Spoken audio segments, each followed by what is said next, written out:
ఈ జాతవాన్ని అక్కర్లేదు స్పష్టార్థం చెప్పాలి అనేది వేరే సమాధానం. అదృష్ట ప్రయోజనం కోసం అనేది సమాధానం ఎప్పుడు ఉంటుంది. కానీ ఈ అదృష్ట ప్రయోజనం సమాధానం అంగీకరించకుండా చేసే చూపించే ప్రయోజనాలు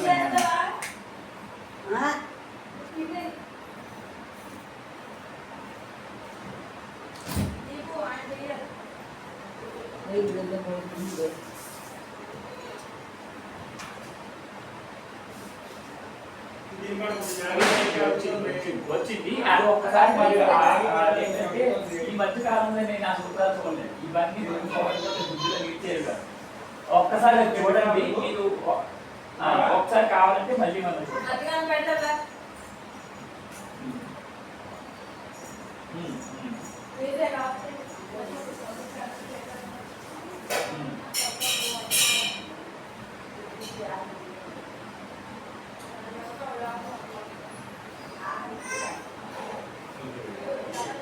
అది కూడా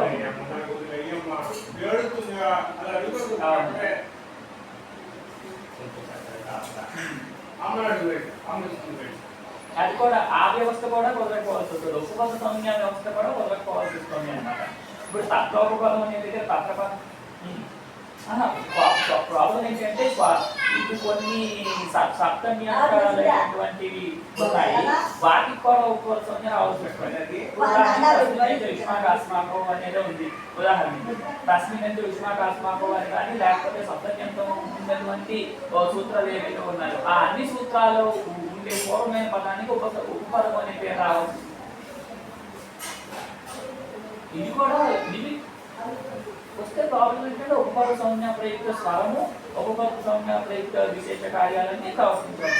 అతివ్యాప్తి ఎక్కడైతే ఇష్టం ఉందో అక్కడ కూడా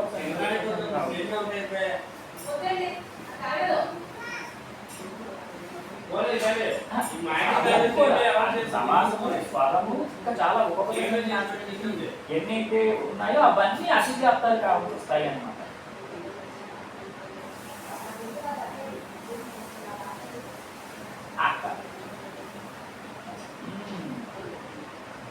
అక్కడ సమాసన లేదు. సమాసనం అక్కడ అదొక్కటే కాదు కదండి. ఇప్పుడు తస్మిన్ ఉష్మాకాస్మాకో అని చూస్తుంది. ఇలాంటివి ఎక్కడెక్కడైతే సప్తమ్యంతో ఉన్నటువంటి సూత్రాలు ఉన్నాయో అన్ని చోట్ల కూడా ఉపపద సంఘం రావాల్సింది. దాంట్లో ఉపపదం సప్తం తీసుకుంది అంటే అక్కడ అంటే సూత్రంలో ఆ సూత్రంలోనే అర్థం చెప్తుంది. దాంతో అధికారే అని లేకుండా తత్ర అంటే అస్మిన్ ధాత్వధికారే అని అర్థం. అంటే అంతే ఏమీ లేదు. తత్ర అంటే తత్పదానికి సమీపస్థ ధాత్వధికారము అర్థము, సప్తమికి అధికరణ అర్థము, అప్పుడు సమీపస్థ ధాత్వధికారే అని అర్థం వస్తుంది.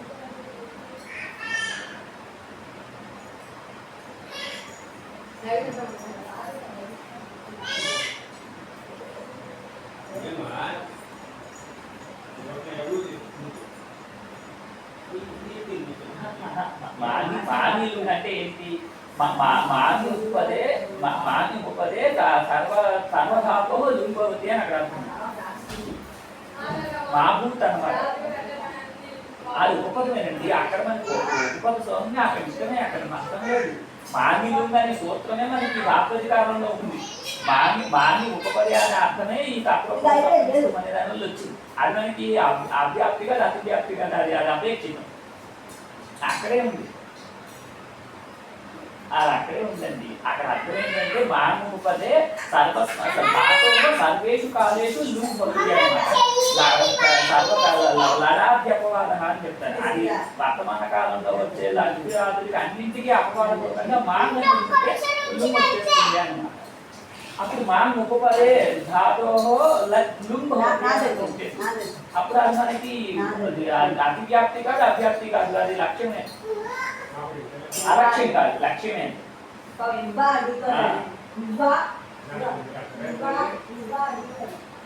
అదే కన్సిడర్ చెయ్యకూడదు అనేది కన్సిడర్ చేసిన లాభం లేదు, నష్టం లేదు.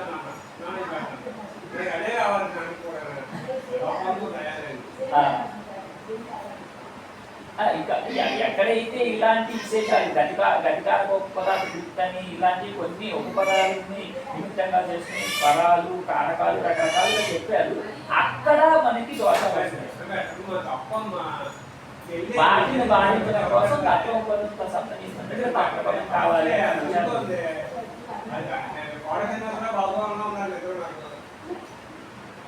అది భయగడం మీ పక్కన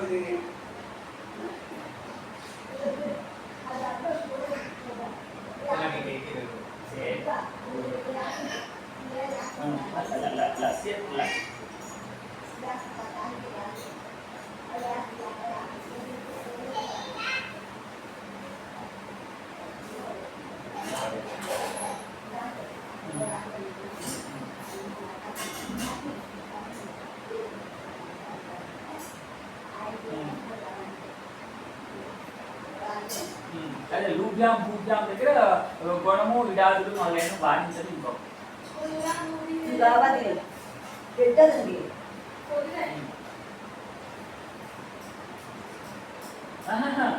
అఫ్కోర్స్ దానికి కూడా కుదురుతుంది.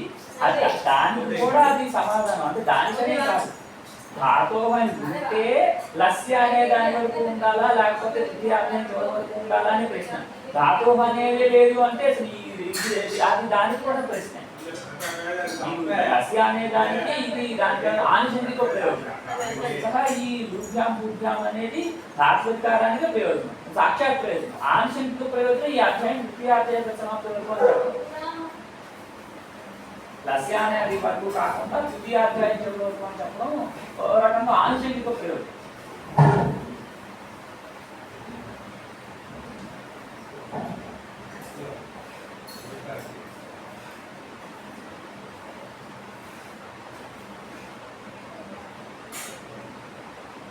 ఇక్కడ దాకా వస్తుంది అంటే అది కూడా అధికార మీ ఉద్దేశం పరిభాష రూప అధికారమా అదేంటి ఉద్దేశం నాకు అర్థమేంటి? అది ప్రతి సూత్రం వెళ్ళి అర్థబోధన చేస్తుందా లేకపోతే ఒక దగ్గరే ఉంటే అర్థబోధన చేస్తుందా అని మీరు భావిస్తున్నారు. ఇప్పుడు ధాతవ అనే దగ్గరేమో ఒక సూత్రంలో ఒక సూత్రం దగ్గరే ఉంటే అర్థాన్ని సంపూర్ణంగా చెప్పేస్తుంది. ఈ 90 దగ్గరికి వచ్చేటప్పటికి అది అలా కాదండి. అన్నిటిగా వెళ్ళచ్చు కదా అంటే 2020 దానికి అది అనుమతిగా పెట్టుకోవడానికి దానికి కూడా ఒక లిమిట్, దానికి ఒక ప్రమాణం ఏదైనా ఉండాలి కదా. దానికి ఈ ప్రయోజనం కింద నిర్వచించింది. దానికి ఈ ధాతు 20 అలా అనుమతి అనేది కష్టం. ఒకటి భాష్యంలో స్వభావం ఏంటంటే ఒక పదానికి దానికి సంబంధించినంత వరకు ప్రయోజనం అక్కడ చెప్పేస్తారు. దాని తర్వాత మళ్ళీ దీని గురించి విచారం ఇచ్చినప్పుడు ముందు చెప్పిన దాన్ని తీసుకొచ్చి మళ్ళీ దానిపైన విచారం మొదలు పెడతారు. ఇప్పుడు ఈ ధాతోహ సూత్రం దగ్గర మొట్టమొదట ఈ విచారం ఒక వర్గానికి కనడం వాడించడం కోసమైన ఒక విచారం ధాతోహ ఏకాగ్ర దగ్గర అయిపోయింది. ధాతు ఏకాగ్ర దగ్గర అయిపోయింది. ఇది అయిపోయిన తర్వాత ధాతోహ దగ్గర మళ్ళీ వీటిని అక్కడ తీసుకొచ్చి మొత్తం సమగ్ర చర్చ చేశారన్నమాట.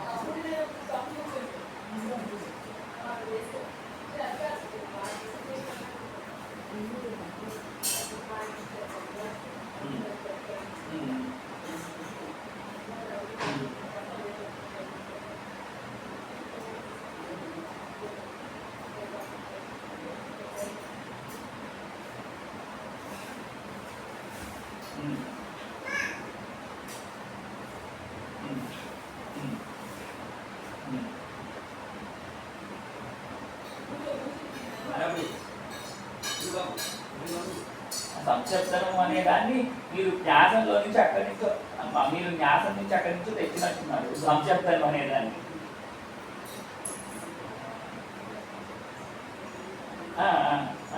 అదే అదే అదే వాటిలో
అంటే అధికం కారణ అధికారక. అధికం కారణ అంటే దాని అధిక కారణము రకరకాలుగా ఉండొచ్చు. ప్రయత్నాధిక్యం వల్ల కార్యాధిక్యం అన్నమాట. ఇంకా స్పష్టంగా చెప్పాలంటే ప్రయత్నాధిక్యం వల్ల కార్యాధిక్యం. ఆ కార్యాధిక్యం ఎటువంటిది అని చెప్పడానికి మనకి కాదు ప్రమాణం. కార్యాధిక్యం అనేది ప్రతి సూత్రంలోకి వెళ్ళేది కావచ్చు, ఉదాహరణ కావచ్చు.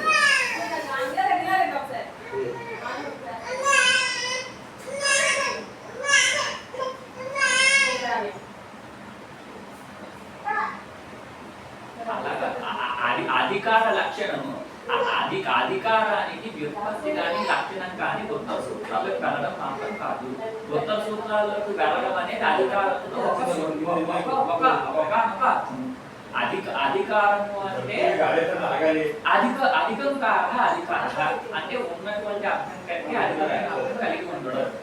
ఆ అధికమైనటువంటి అర్థం ఏది అనే దానికి రకరకాల రకరకాల పరిస్థితి ఉంది. ఇది అన్ని చోట్ల ఉంది, అక్కడే కాదు, ఇది ఇక్కడే మాట్లాడాలి. చాలా సూత్రాలు ఉన్నాయి.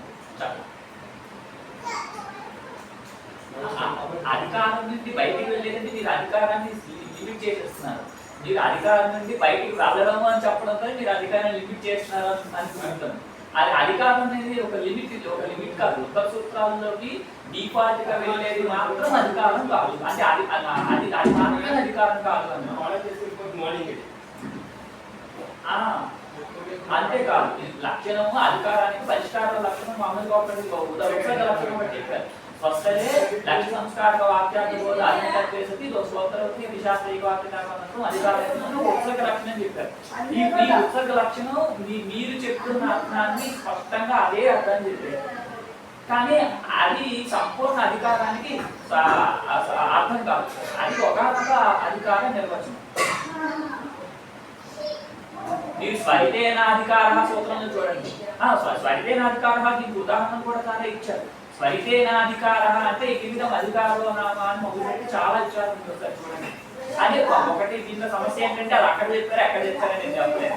ఈ విచారం ఏంటి ఉంది, కానీ ఏ సూత్రంలో ఉందని తెలియదు. అక్కడే ఉంటే మీ అదృష్టం, నా అదృష్టం. ఎక్కడ ఉంటే నేనేం చేయలేను.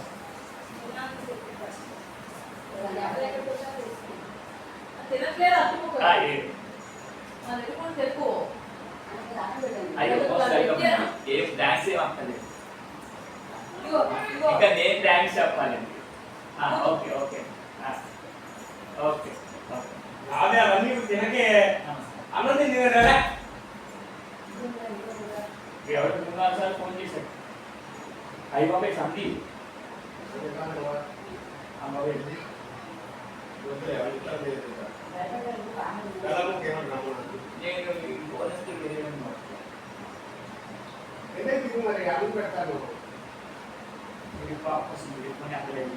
సందీప్ సార్ అమ్మ చెప్పమ్మా.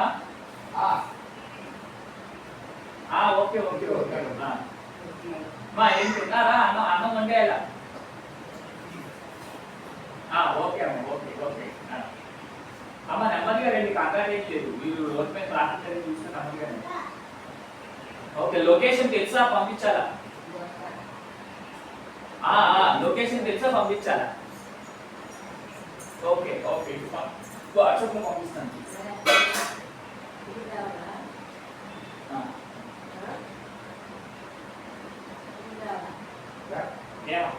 ఏమక్కర్లేదు, ఎవరు తినేసే వస్తున్నారు. సందీప్ రోజు మధ్య వస్తారు.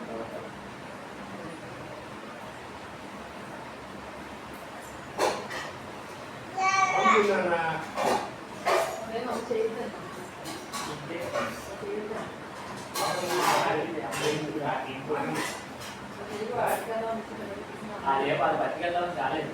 ఇంట్లో చేసి పెడతాం, మీరు వచ్చేటప్పుడు వచ్చింది తెచ్చి.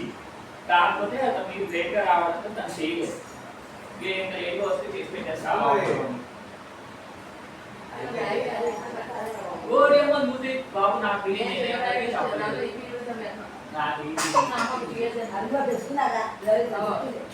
హైదరాబాద్ దొరకమమ్మా అది విచిత్రంగా ఉంటాయి ఇక్కడ.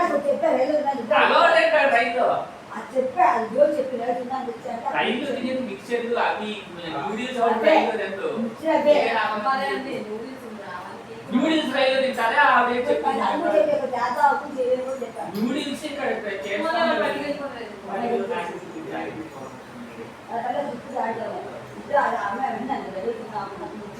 నూడిల్స్ రైలు ఎవరు తింటారమ్మా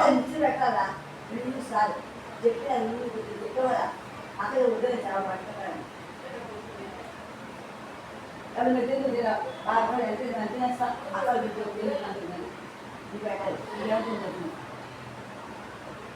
పదే వస్తాను రాగా అందరూ రాగా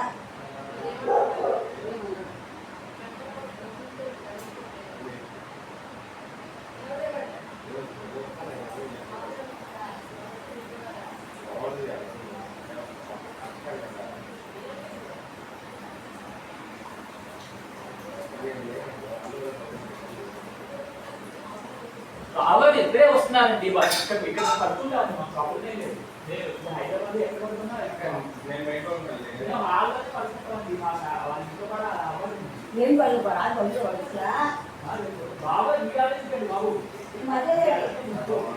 వాళ్ళే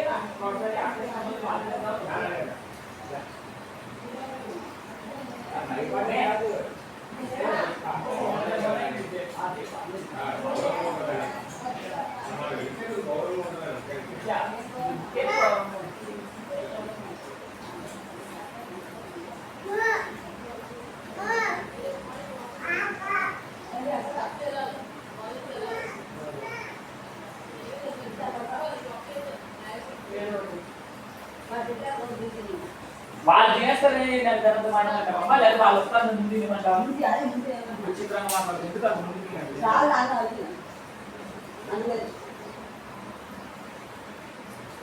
వాళ్ళు తినేసారంట ఇగో ఆ చేపను రేపు ఢిల్లీకి ఇచ్చేసి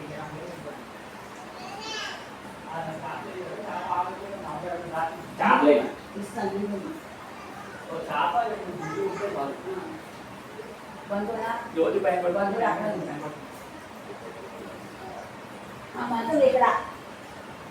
మంచాలు వేసేస్తే బాగుంటుంది మంచాలు వేసేస్తే బాగుంటుంది మేము అక్కడ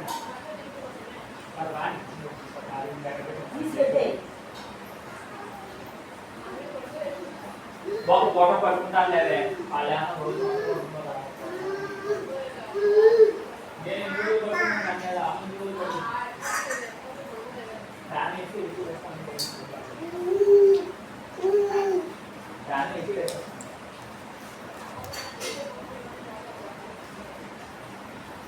అమ్మ నీళ్ళు అలా అనుకోదు వాళ్ళు పని తీసుకుంటారు